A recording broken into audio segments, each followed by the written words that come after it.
తాను చేయని పనులు కూడా చేసినట్లు చెప్పుకోవడంలో చంద్రబాబు టాపర్. సెల్ ఫోన్ కనిపెట్టడం, ఐటీ కనిపెట్టడం, ఇలా ఎన్నో అబద్ధాలు చెప్పుకొని బతికేస్తున్న చంద్రబాబు నేడు భోగాపురం విమానాశ్రయాన్ని కూడా తన ఖాతాలో వేసుకున్నారు. కానీ నేడు చంద్రబాబు నిస్సిగ్గుగా దాన్ని తన ఖాతాలో వేసుకున్నారు. Doctor Tale Rajesh Rajam, YSRCP incharge. అందరికీ నమస్కారం. నేను మీ డాక్టర్ తలే రాజేష్, రాజం నియోజకవర్గ వైఎస్ఆర్ కాంగ్రెస్ పార్టీ ఇన్ఛార్జిని.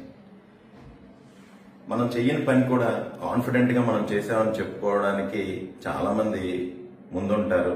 అలాంటి ముందున్న వ్యక్తుల్లో నెంబర్ 1 ర్యాంక్ మాత్రం చంద్రబాబు నాయుడు గారికి ఇవ్వచ్చు. ఎందుకంటే ఒకనో టైంలో సెల్ ఫోన్ ని నేనే కనిపెట్టానని చెప్పడం, అలానే కరోనాకి వ్యాక్సిన్ తెలుగుదేశం ప్రభుత్వమే కనిపెట్టింది అని చెప్పడం, నిన్న కాక మొన్న విశాఖపట్నంలో గూగుల్ డేటా సెంటర్ ఏదైతే వచ్చిందో అది నేనే తీసుకొచ్చానని చెప్పడం, ఈ రోజు భోగాపురం ఇంటర్నేషనల్ ఎయిర్పోర్ట్ను మొత్తం మేమే నిర్మాణం చేశాము అని చెప్పుకోవడంలో మాత్రం చంద్రబాబు నాయుడు గారు నెంబర్ 1లో ఉన్నారు. కానీ ప్రజలందరికీ తెలుసు ఇవేవి వారు చేయలేదని. అయితే భోగాపురం ఎయిర్పోర్ట్ గురించి ఒక 4 ముక్కలు మీకు చెప్పాలి. 2019లో అంటే ఎన్నికలకు ముందు తూతూ మంత్రంగా ఎటువంటి అనుమతులు లేకుండా భోగాపురం ఎయిర్పోర్ట్ కోర్టు క్లియరెన్స్ కానీ ల్యాండ్ ఎక్విజిషన్ కానీ జరగక ముందు చంద్రబాబు నాయుడు గారు అధికారంలో దిగక ముందు కొబ్బరికాయ కొట్టి నిర్మాణం పనులు స్టార్ట్ చేశామని చెప్పారు. కానీ ఎటువంటి పనులు మొదలవ్వలేదు. తిరిగి 2019లో జగన్మోహన్ రెడ్డి గారు అధికారంలోకి వచ్చిన తర్వాత మొట్టమొదటిగా అన్ని కోర్టు కేసెస్ ను కూడాను క్లియర్ చేశారు.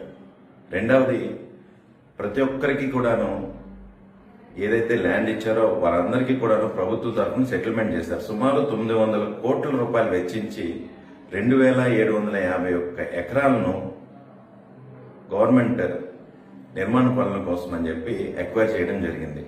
అలానే ప్రతి ఒక్క ఎకరాకి కూడాను అక్కడున్న రేటు బట్టి 26 లక్షల నుండి 36 లక్షల వరకు ప్రభుత్వ ధనాన్ని వెచ్చించి వారందరితో కూడాను సమ్మతంగా వారి మట్టుకు వారే ప్రభుత్వానికి ఈ యొక్క భూమిని ఇచ్చేలాగా ఒక సెటిల్మెంట్ చేసుకున్నారు.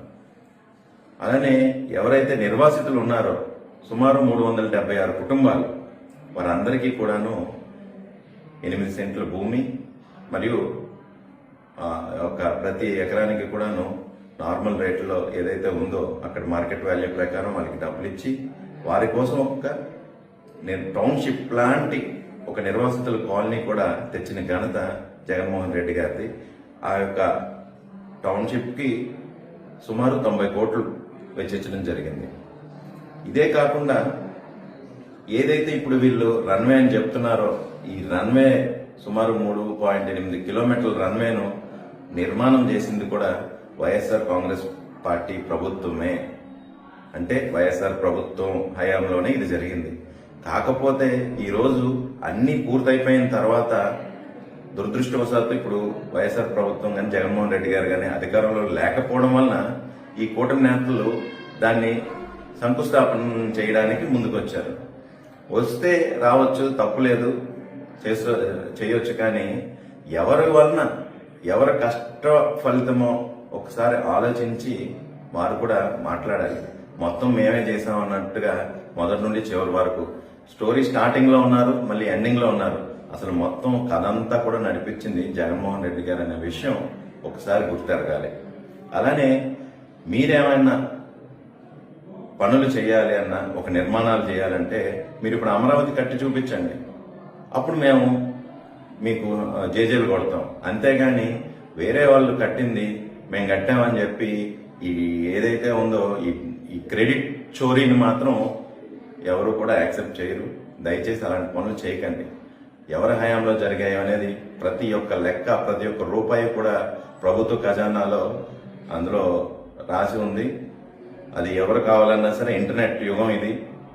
తెలుసుకోవాలనుకుంటే ప్రతి ఒక్కరు కూడాను అందులోకి వెళ్ళి ఆ వెబ్సైట్లోకి వెళ్తే ఎవరి హయాంలో జిఎంఆర్ గారికి ద్వారా ఈ యొక్క ఎయిర్పోర్ట్ ను నిర్మాణం చేశారనేది తెలుస్తుంది.